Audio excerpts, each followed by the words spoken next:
Now, the first suggestion I want to talk about, which again, the sooner you develop these habits, the better it is going to be for you. And the first one is drink a glass of water before each meal.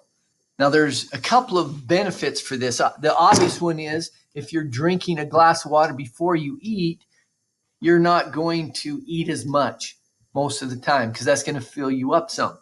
And that's a big problem with Americans is our portion sizes are just huge.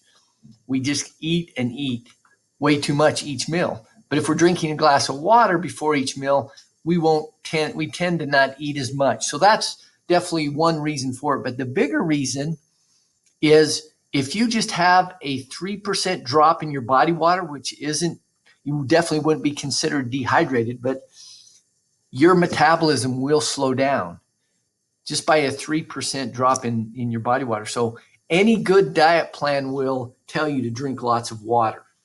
And then the third thing is, as I mentioned before we were still holding class, is 80% of Americans are chronically dehydrated. They're not getting enough water, and water is so critical to our health. And so there's a lot of benefits to developing that habit. So one suggestion, drink a glass of water before every meal. Second one is eat what you want, again, smaller portions, and remember the food guide pyramid.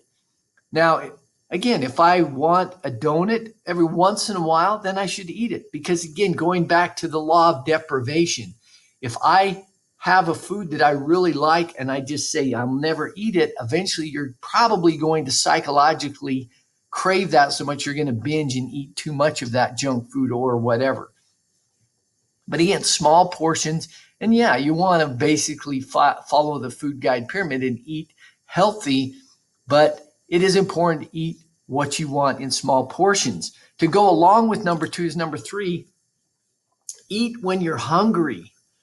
And that might sound like, well, duh, if I'm hungry, I'm going to eat. But that's typically not necessarily when Americans eat. They eat when they're bored. They eat when they're watching TV. They eat just because they don't have anything else to do. They eat because that's what time of the day it is. But eat when you're hungry. Now, what if I'm hungry 5 times a day? Then eat 5 times a day. So that's the next key. And number 4 kind of goes along with it also.